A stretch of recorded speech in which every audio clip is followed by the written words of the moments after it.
comment lire la Bible, par où commencer dans la Bible, quand j'ouvre ma Bible, je comprends rien, comment faire, etc., etc. On va aborder cette thématique dans cet épisode aujourd'hui. Donc bonjour à tous, j'espère que vous allez bien, j'espère que vous vous portez bien.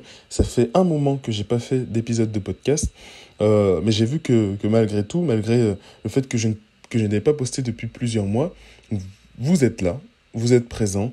Donc ça m'encourage à vous faire de nouveaux épisodes. Alors, dans cet épisode, avant de commencer cet épisode, je vais me présenter, mais dans cet épisode, on va diviser cet épisode en trois grandes parties, je dirais. Une première partie, donc, ok, avant d'ouvrir sa Bible, qu'est-ce qu'il faut que je fasse, à quoi est-ce qu'il faut que je réfléchisse, etc., pour mieux lire la Bible. Donc je m'adresse vraiment dans cet épisode à toutes les personnes qui vraiment sont bloquées et n'arrivent pas à lire la Bible, débutent ou redébutent dans la Bible et savent plus par où commencer. On a une deuxième partie où cette fois-ci justement, par où commencer dans la Bible, quoi lire, comment lire, vraiment par où commencer dans la parole de Dieu. Et puis en troisième partie, je vais essayer de vous apporter de la valeur, de vous donner quelques tips, des tips pour si vraiment vous comprenez rien, tiens, essayez de regarder ça, d'améliorer ça, etc., etc. Notamment, je vous donne un petit indice, mais la traduction de vos Bibles. Voilà, je jette ça là, je vous laisse écouter l'épisode en entier pour avoir le maximum de valeur. Donc voilà, écoutez, on est parti. Après un court temps de silence, je lance cet épisode. Je crois que c'est tout. J'ai réfléchi, mais je crois que c'est tout, hein. C'est tout ce que j'ai à dire pour introduction. Ah oui, peut-être une petite chose avant de commencer. Ce podcast vient un peu en complément d'un contenu que je vous ai proposé depuis la semaine dernière et la semaine d'avant. En gros, j'ai sorti mon premier livre qui s'appelle Comment méditer la Bible. Et donc j'y aborde justement cette thématique-là de la lecture de la parole, comment manger la parole de Dieu chaque jour, pour les débutants et les personnes qui redébutent, pour celles qui veulent se réinventer dans leur foi. Voilà, j'aborde tout ça. Le livre est dispo en format papier sur Amazon. Et voilà, l'objectif, c'est dans un ton bienveillant, mais en étant simple, concret, en donnant vraiment des choses utiles, applicables dès la fin de la lecture de ce livre. Voilà, c'est en abordant, je dirais en ayant ce ton-là, que j'ai essayé d'écrire ce livre. Voilà, il y a sûrement des fautes d'orthographe dans ce livre, il y a sûrement des coquilles, donc ne m'en voulez pas. C'est vraiment un projet que j'ai sorti en express avant de partir au GMJ, parce que oui, l'épisode où je poste, le jour où je poste cet épisode, normalement, je suis parti, ou je pars au GMJ. On est lundi et je le tourne justement le jour où je pars au GMJ, aux Journées mondiales de la jeunesse, pour ceux qui ne connaissent pas. On est le 24 juillet, donc voilà. Écoutez, assez de blabla. On va commencer cet épisode, c'est parti. Donc bonjour à tous, avant de commencer, je me présente en quelques mots. Donc bonjour, je m'appelle Constant et mon objectif sur les réseaux sociaux, c'est d'aider le maximum de personnes qui débutent ou redébutent dans la foi chrétienne à se rapprocher de Dieu, à se rapprocher de Jésus. Et d'un autre côté, en m'adressant à toutes les personnes qui connaissent pas ou qui connaissent mal la foi chrétienne, c'est de faire découvrir Jésus. Voilà, c'est mes deux objectifs sur les réseaux sociaux, faire de la pédagogie, expliquer avec bienveillance. Voilà, c'est mon objectif. Et justement, ce podcast m'aide à tenir cet objectif-là. En plus de ça, moi, le format podcast est mon épisode préféré, parce qu'on peut prendre le temps de parler, d'expliquer une pensée, de développer un point. On peut prendre le temps aussi de discuter. Pour l'instant, ça n'a pas encore été le cas sur ce podcast, mais bientôt, il y aura des invités. Notamment, je prévois un épisode avec une créatrice de contenu. Peut-être que vous la connaissez. Je ne vais pas dire son nom, comme on ne sait jamais, mais ça devrait arriver très bientôt, en espérant que ça vous plaise. Les amis, on est parti. Donc dans la première partie de ce podcast, comment lire la Bible. La première étape, c'est avant de lire la Bible, c'est de se poser les bonnes questions. Ok, je me pose les bonnes questions. Il faut savoir que quand j'ouvre ma Bible, il faut que j'ai un objectif. Vraiment, il faut que j'ai un objectif. Je ne peux pas juste ouvrir ma Bible et commencer à lire et je fais ça à chaque fois et ça marche bien, sauf que parfois ça ne marche pas. Alors, il y en a pour qui ça marche et donc ceux-là, je ne les remets pas en question, mais j'estime que si vous écoutez ce podcast, c'est que vous avez des blocages peut-être à certains endroits et donc, que justement, on va essayer de construire ensemble. J'essaie de vous accompagner à avoir une méthode qui démonte tous ces blocages. La première étape, c'est d'avoir un objectif. Définir un objectif quand j'ouvre ma Bible. J'ouvre ma Bible, j'ai un objectif. Je dirais qu'il y a 3 grands types d'objectifs, 3 types de raisons pour lesquelles on a envie, on veut ouvrir sa Bible.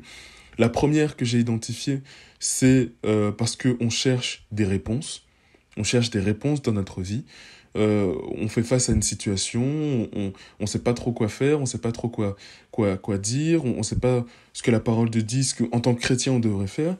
Dans ce cas-là, on utilise la Bible comme encyclopédie pour trouver des réponses à nos questions. Donc typiquement, un exemple très concret qui revient pas mal. Je suis chrétien et j'ai croché, je suis amoureuse, ou pas encore amoureuse, mais en tout cas, j'ai croché sur un non-chrétien, sur un athée, sur un musulman, etc., etc. C'est des questions qui reviennent.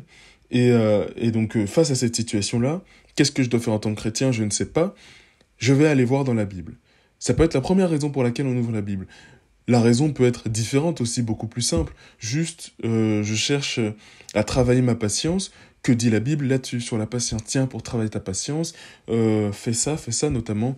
On peut penser à la lettre de Jacques, chapitre 1, qui parle un petit peu du fait d'endurer la patience, d'endurer dans la patience, d'endurer l'épreuve, etc., que ça nous sera rendu au centuple. Pour revenir à mon premier exemple, parce que beaucoup se posaient la question et j'ai envie d'y répondre, je fais ma petite recherche et en lisant la Bible, en écoutant la parole de Dieu, moi j'écoute beaucoup en livre audio, donc je suis tombé dessus par une vidéo de livre audio.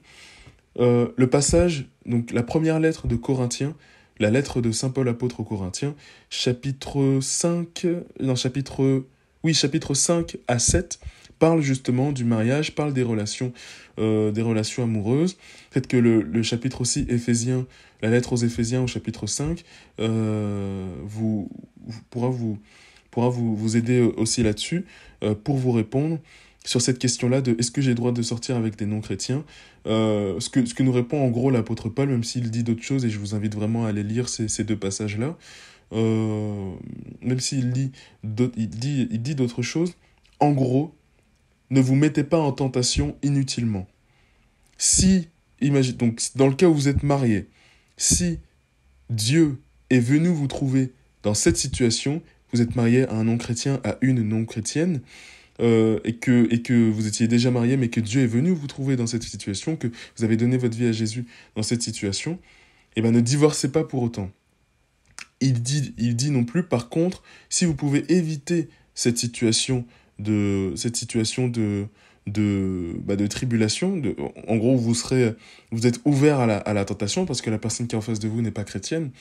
Et ça peut vous diluer, ça peut aussi vous nuire à votre relation, parce qu'elle va faire certaines choses que vous ne pouvez pas, et voir la personne que vous aimez, justement, aller dans ce sens-là, ça peut ouvrir des portes dans votre esprit, des portes vers le péché. Ça n'aurait pas été le cas si vous étiez avec une personne chrétienne, ou bien du peuple de Dieu, comme on dit. Donc voilà, c'est subtil. L'idée, c'est de ne pas se soumettre inutilement à la tentation, de vraiment réfléchir avant de tomber amoureux.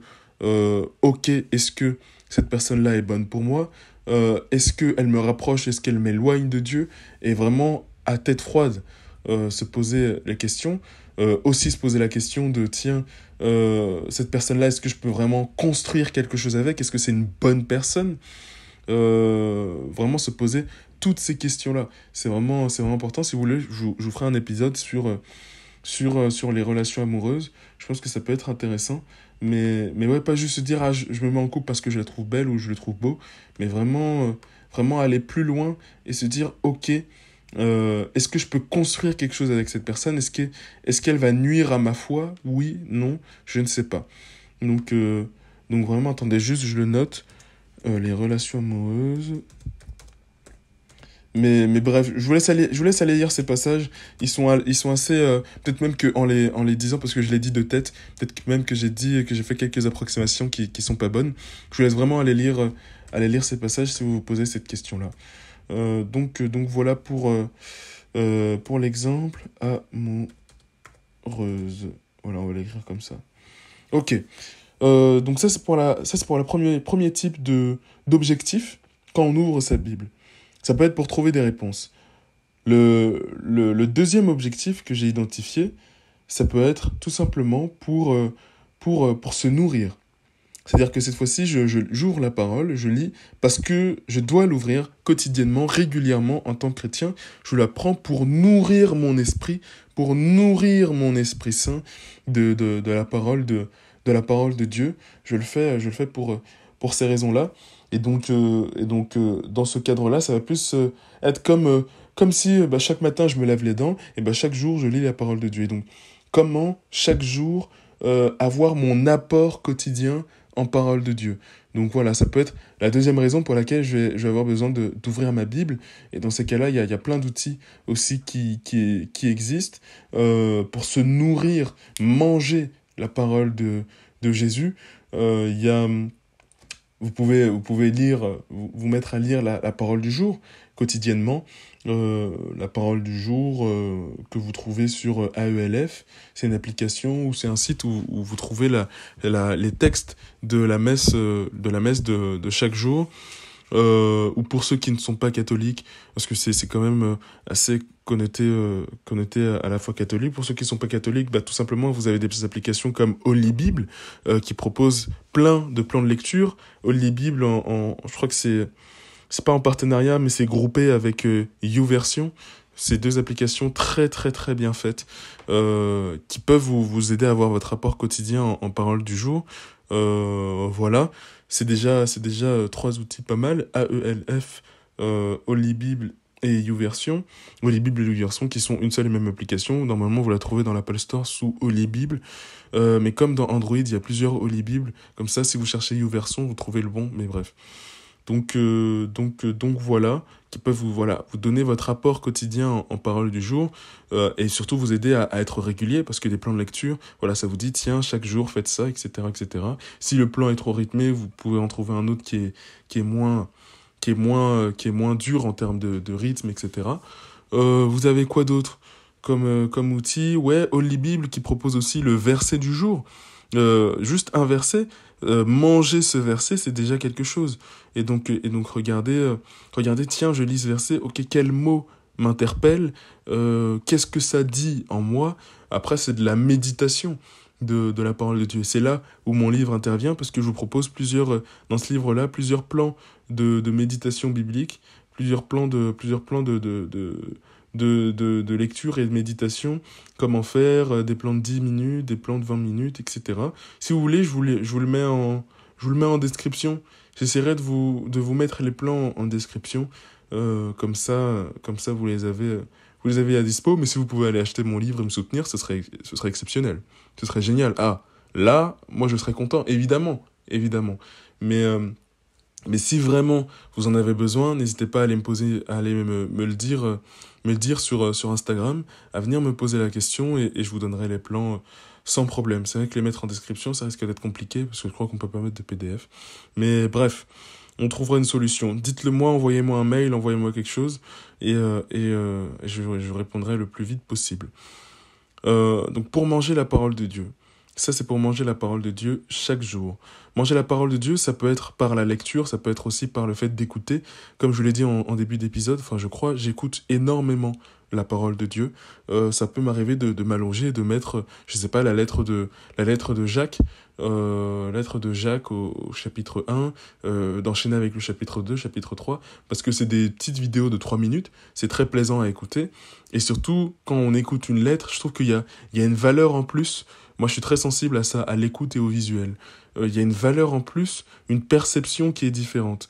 Parfois, moi, c'est un sentiment très personnel, mais quand je lis, je suis un peu trop dans les mots et j'ai du mal à saisir le sens global. Alors que si c'est quelqu'un qui me parle, déjà, il y a ce sentiment où quelqu'un m'enseigne, il est avec moi, il me parle, et donc, peut-être un sentiment de solitude qui est soulagé. Mais aussi, je sais pas, en termes de valeur apportée, c'est quand même assez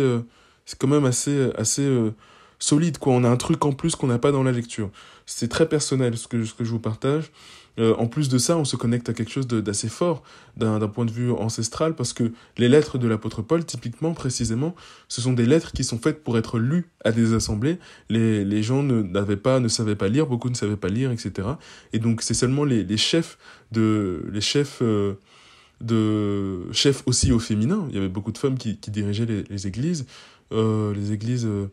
chrétiennes du temps de Jésus, du temps de l'apôtre Paul, et donc qui prenaient la lettre qui avait été reçue par l'apôtre Paul, qui avait été reçue de l'apôtre Paul, et qui la lisaient à l'assemblée. Donc, c'est des lettres qui sont écrites pour être lues. Et en vrai, voilà, on se rapproche de quelque chose, on touche à quelque chose, je pense, d'un point de vue ancestral. Donc, je trouve ça cool. Je trouve ça cool l'idée que voilà, j'écoute comme mes ancêtres la parole de Dieu. Voilà, voilà. En tout cas, pour les lettres de l'apôtre Paul, c'est vrai. Pour la lettre, enfin pas pour la lettre, mais pour le Deutéronome, qui était un discours, le dernier discours de Moïse, c'est aussi vrai. Pour d'autres textes, c'est peut-être moins vrai. Mais Deutéronome qui se trouve dans l'Ancien Testament, pour ceux qui ne le savent pas. Ok, ça c'est la deuxième partie. La troisième partie, troisième objectif pour lequel on peut avoir envie d'ouvrir sa Bible et que j'ai identifié. Évidemment, il peut y en avoir d'autres, mais le troisième objectif, c'est tout simplement pour des raisons de culture générale, plutôt pour des raisons de connaissance. C'est-à-dire que j'ouvre ma Bible et j'ai envie de connaître le texte. J'ai envie de savoir qui l'a écrit, comment il l'a écrit, comment se divise le texte. J'ai envie d'apprendre limite la structure de ce texte et de savoir, ok, dans ce livre-là, je sais que tel verset ou tel chapitre aborde telle thématique. Un peu avoir cet esprit où je veux cartographier, ou bien juste je veux en savoir plus sur l'auteur, je veux en savoir plus sur, ok, mes ancêtres, voilà ce qu'ils avaient comme... ce qu'ils recevaient de la part de Dieu. J'ai envie vraiment, l'objectif, c'est, ok, je veux connaître le récit général, je veux reconnaître la narration, vraiment, historique, connaissance. Et donc, mon objectif, c'est pas de me nourrir ou de trouver des réponses, mais d'en savoir plus sur le texte de la Bible, sur la Bible, l'objet Bible en elle-même. Pour ça, alors ça c'est un peu plus difficile. Souvent, le type d'objectif, pour ce type d'objectif-là, on peut avoir des phrases comme je veux lire la Bible en entier. Typiquement, c'est un désir d'en savoir plus sur la Bible, l'objet de la Bible en entier. C'est plus complexe, mais c'est possible. Et ça peut être... ça se différencie quand même. Ça vient à côté d'une parole où je me nourris chaque jour, parce qu'il faut que je continue de me nourrir. La lecture sous la forme ok, je veux connaître le livre, elle est différente de la lecture je lis pour me nourrir spirituellement. Et donc, il faut continuer à se nourrir spirituellement et à côté, en savoir plus sur le livre, c'est important. Souvent, les deux se confondent d'ailleurs. Mais souvent, les trois se confondent d'ailleurs. Mais voilà, faut pas négliger le fait que, oui, j'en sais plus sur la Bible, mais l'aspect terre-à-terre, factuel et juste, je découvre le livre, peut venir empiéter sur la nécessité de mon esprit à me nourrir de la parole, à me nourrir spirituellement, et pas juste en connaissance.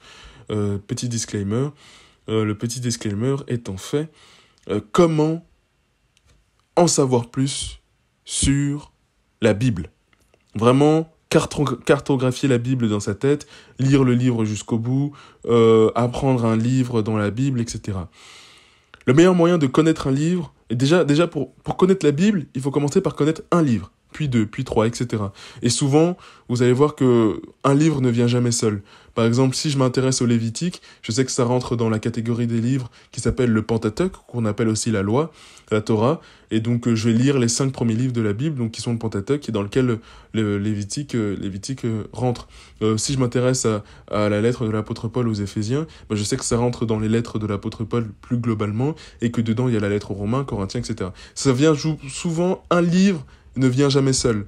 Et donc commencer par un endroit, étendre et aller découvrir, voilà, de îlot en îlot, les livres des grands prophètes, les livres des petits prophètes, les livres de la sagesse avec Ecclésiaste, Proverbes et y a quoi d'autre? Et Job, le livre de Job.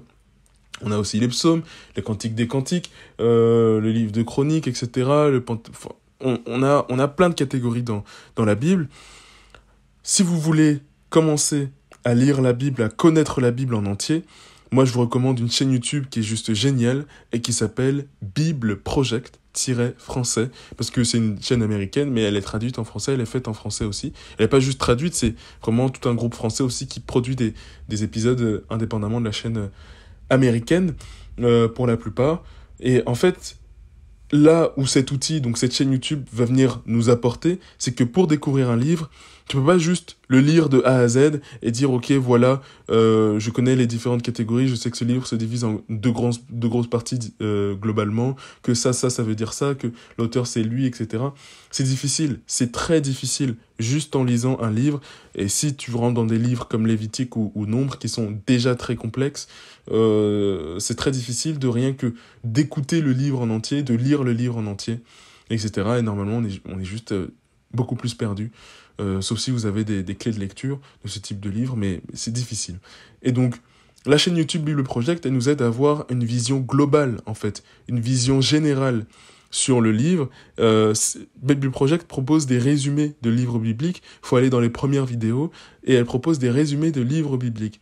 Et donc, une fois que vous avez le résumé de ce livre, que vous voyez, ok, telle partie, elle aborde tel sujet, telle partie, elle aborde plutôt tel sujet. Ah bah là, au fait, c'est une histoire. Ah non, là, en fait, c'est poétique. Ah non, là, en fait, c'est une suite de commandements, une suite de lois, etc., etc. Avoir une vision globale, c'est fondamental pour pouvoir lire, retenir ce que je lis, retenir l'endroit dans le livre où je l'ai lu, etc., etc. Donc pour cartographier la Bible, Bible Project, c'est indispensable, en tout cas selon moi. Ou bien une personne qui vous donne un peu, tiens, dans ce livre, voilà le résumé, qui vous donne un peu une vision globale du livre. C'est important. Si c'est pas Bible Project, ça va être quelqu'un d'autre. Mais avoir une vision globale, c'est hyper important si vous voulez avancer de manière productive. Donc voilà, commencez par avoir cette vision globale-là, prenez quelques notes, prenez quelques checkpoints, tiens, ce passage-là, cette partie-là, elle m'intéresse, donc je vais essayer d'écouter, de faire attention. Une fois que j'ai vu la vidéo de Bible Project, ensuite, je vais m'aventurer peut-être dans une écoute du livre dans sa globalité. Je vais écouter donc en livre audio sur YouTube. Il y a plein de livres audio sur YouTube. Je vais commencer par écouter. Une fois que j'ai écouté, je me plonge dans la lecture. Mais voilà, c'est étape par étape. J'écoute, pourquoi? Pour reconnaître les différentes parties que Bible Project m'a montré, pour dire ah ok, là on est dans telle partie, ah non là en fait on est dans telle partie. Et déjà, ça m'aide à avoir une vision, à approfondir ma vision globale. Et petit à petit, ok, j'ai une vision globale, prenons, je sais pas, le livre de la Genèse. Ok, j'ai une vision globale du livre de la Genèse. Ça parle de ça, c'est divisé en deux parties. La partie avant Abraham, la partie pendant et après Abraham. Ensuite, on a ok, dans ces parties-là, bah, j'écoute le livre en entier. Ah d'accord, c'est complexe comme ça, etc. Ah, il y a des passages que j'ai pas compris, etc., etc. Ok, les passages que j'ai pas compris, je vais aller les lire. Ah, ok, dans ce chapitre-là, ça se divise en telle partie. Ah non, dans ce chapitre-là, ça se divise en deux parties. Je sais pas, tu peux prendre, je sais pas, le chapitre 1 ou le chapitre 3 de Genèse. Ah, ok, bah la première partie, c'est le moment où j'en sais rien, peut-être que je dis n'importe quoi.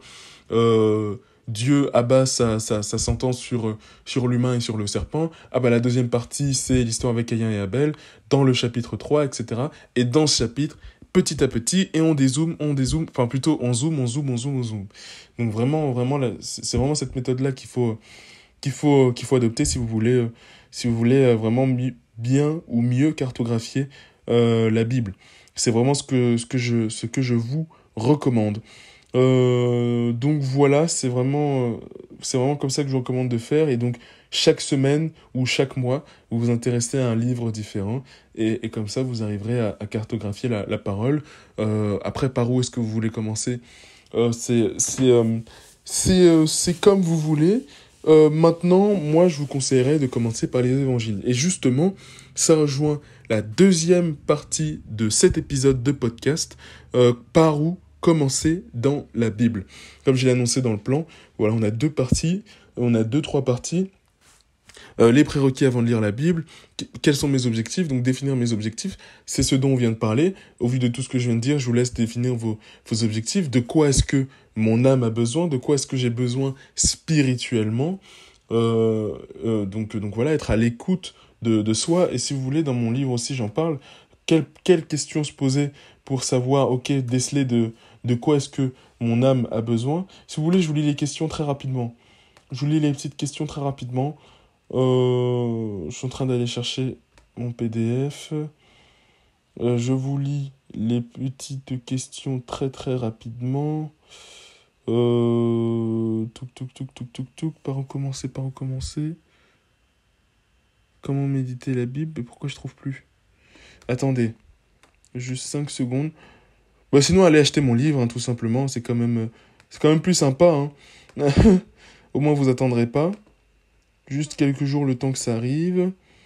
Alors, par où commencer dans la Bible? Partie 1. Ok.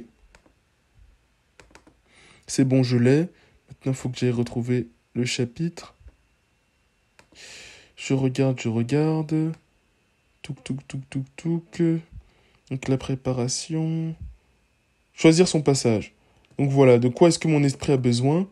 Typiquement, la première question qu'on peut se poser, c'est qu'est-ce qui résonne avec mon cœur en ce moment? Et donc réfléchissez au thème, au sujet qui vous préoccupe actuellement. Quels sont mes besoins spirituels? Donc deuxième question, quels sont mes besoins spirituels du moment? Identifiez les domaines de croissance, de réconfort ou de guérison dont vous avez besoin dans votre vie spirituelle. Quelle est la direction, troisième question, quelle est la direction divine dont j'ai besoin dans ma vie? Pensez aux décisions, aux défis, aux dilemmes auxquels vous êtes confrontés aujourd'hui.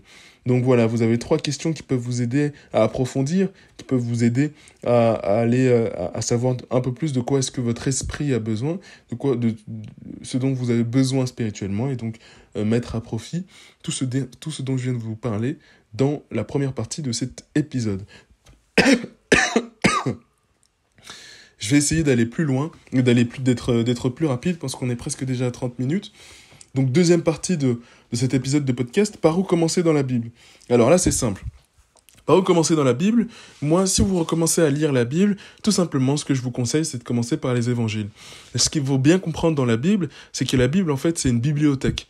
La Bible, c'est une bibliothèque, et donc c'est pas un roman qui va se lire de A à Z, de Genèse chapitre 1 à Apocalypse chapitre 22.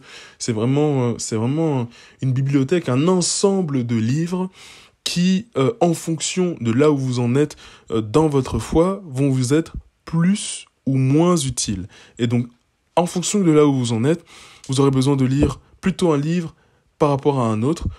C'est pour ça que je recommande plutôt de commencer par les évangiles, parce que si vous commencez à lire la Bible, si vous débutez dans la foi chrétienne, eh ben vous avez besoin de savoir qui est Jésus.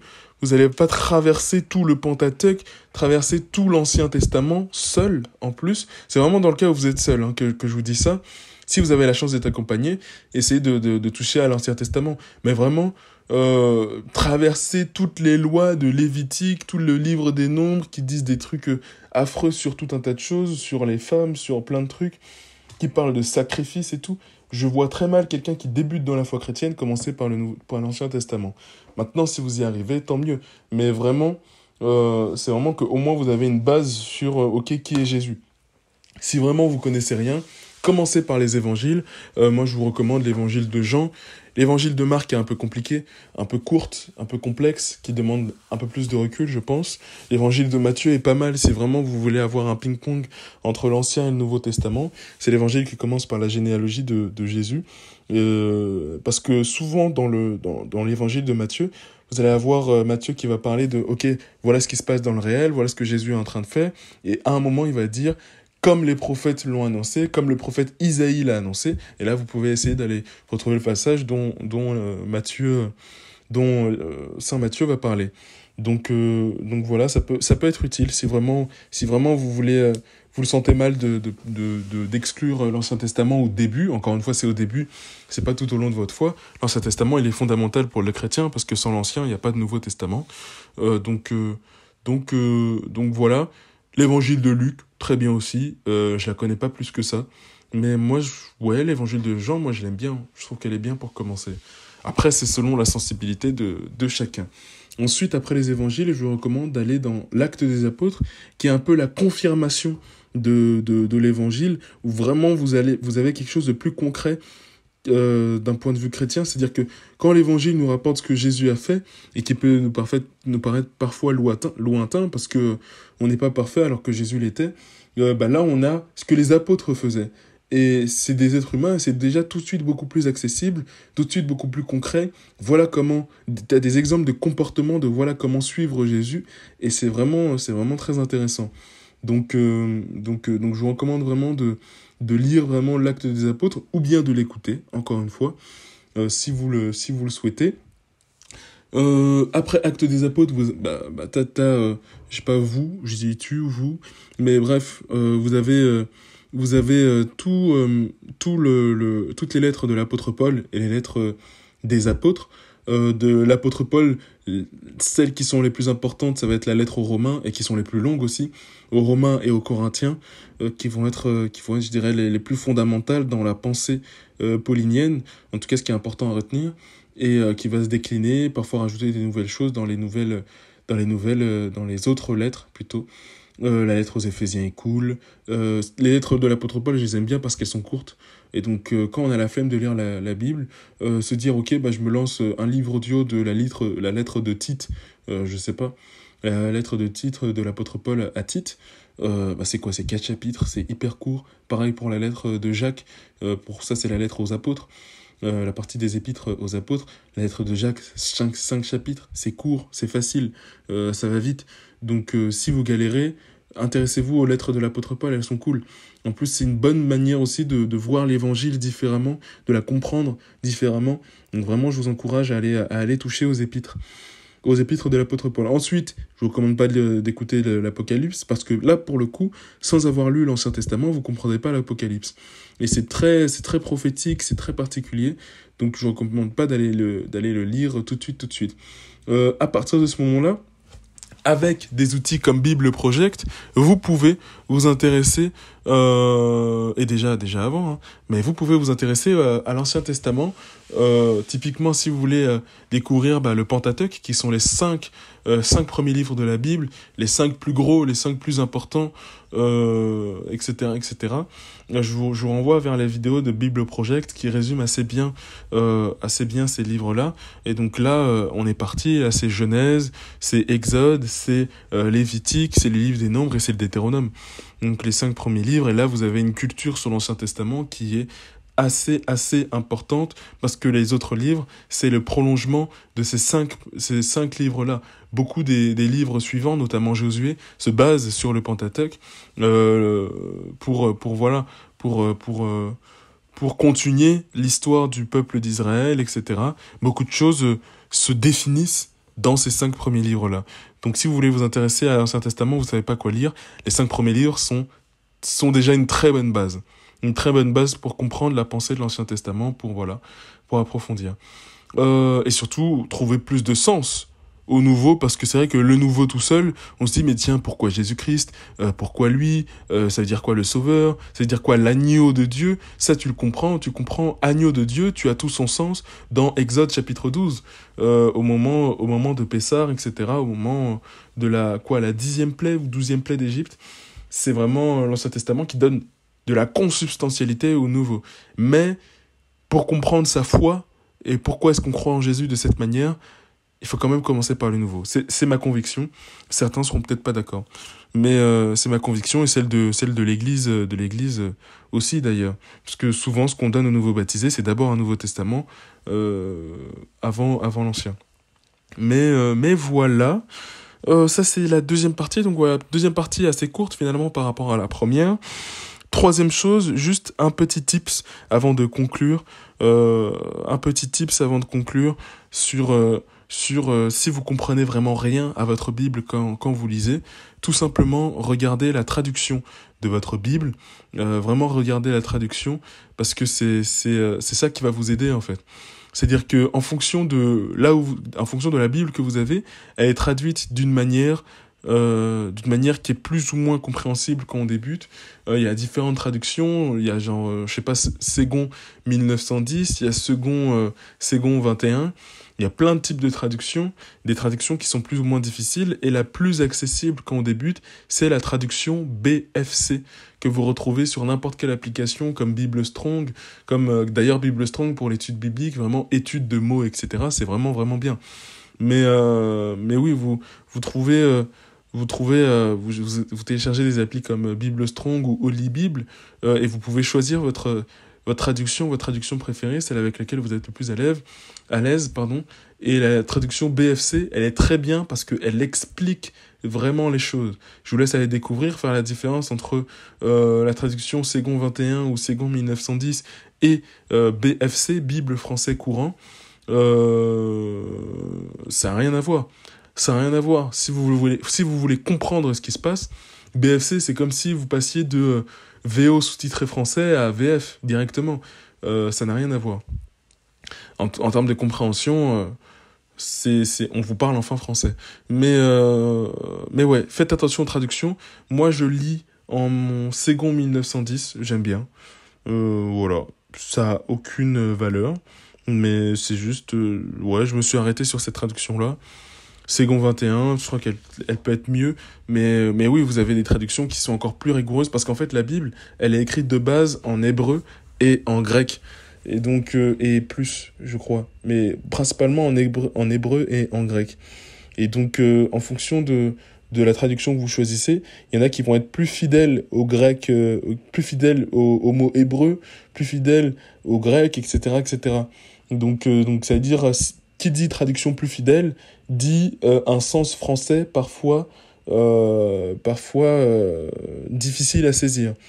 Donc voilà, vous avez des traductions qui sont moins fidèles, qui vont être pas moins fidèles, mais qui vont plus expliquer en français, donc rajouter plus de mots pour un seul mot.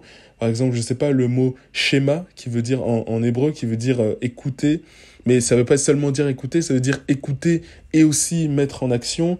Donc pour ce mot-là, on va souvent, parfois, dans la Bible, on va utiliser plusieurs mots. Par exemple, non, je vais pas vous montrer tout de suite, je vous laisserai aller voir tout simplement, vous regardez dans Deutéronome chapitre 6, verset combien, verset je sais pas combien, vous regardez, il y a le schéma Israël, vous regardez comment c'est dans une première traduction, comment c'est dans une deuxième, et vous comprendrez ce que je vous raconte. Donc voilà, globalement, c'est la valeur que je voulais vous apporter aujourd'hui. Encore une fois, si vous voulez me soutenir, n'hésitez pas à aller acheter mon petit livre sur Amazon. Bon, sachez que je touche 1 € par livre, donc c'est vraiment pas pour m'enrichir que j'ai fait ce livre, c'est plus pour vous proposer une autre forme de contenu plus intéressante et surtout détaché des réseaux sociaux, parce que à l'heure où on est tout le temps sur TikTok et tout, avoir un livre papier c'est quand même cool, pouvoir se dire ok, bah je vais faire mon étude biblique tranquillement, sans téléphone, sans rien, juste avec ma Bible et le magnifique livre de Constance Essou, c'est quand même mieux. Donc, donc n'hésitez pas à aller jeter un coup d'œil, surtout, si vous avez kiffé le podcast, par pitié, mettez-moi une petite étoile sur Spotify, laissez un petit commentaire, ça me ferait énormément plaisir, laissez-moi un petit message, ça me ferait énormément plaisir d'avoir vos petits retours. Aussi, sinon, si vous voulez pas acheter mon livre, mais juste me soutenir directement, il y a ma petite page Lydia. Si vous voulez, vous me laissez voilà, un petit 5 €. D'ailleurs, je remercie toutes les personnes qui m'ont fait un don déjà. Vraiment, ça fait plaisir. J'ai reçu les sous, ça soulage. Bah, ça paye les courses, donc c'est cool. C'est cool, enfin ça paye quelques courses. Mais vraiment, ça fait plaisir, je vous remercie. Soyez abondamment bénis au nom puissant de Jésus. Voilà, le Lydia, donc tout ça est dans ma bio et dans la description de ce podcast. Qu'est-ce que j'ai à dire? Bah là, je pars au GMJ, donc je vais essayer de vous faire un épisode rétrospectif des GMJ dans 2 semaines. J'essaye aussi, alors je l'annonce là, mais évidemment, vous connaissez la manière avec laquelle je suis régulier en termes de création de contenu, donc ne vous attendez à rien. J'ai envie de partir sur un épisode toutes les 2 semaines. Euh, Peut-être un épisode toutes les 2 semaines, / un épisode tous les mois, au moins jusqu'à la fin de 2023, donc jusqu'à décembre 2023. Après, je vois en termes de résultats ce que c'est. Si on atteint les 1000 abonnés, c'est exceptionnel. Si on atteint, je sais pas, les 10 000 écoutes, oh my god, bref, on va voir.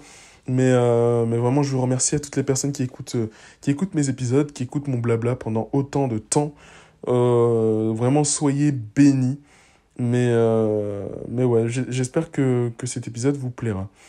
Écoutez, moi je vais pas parler plus que ça.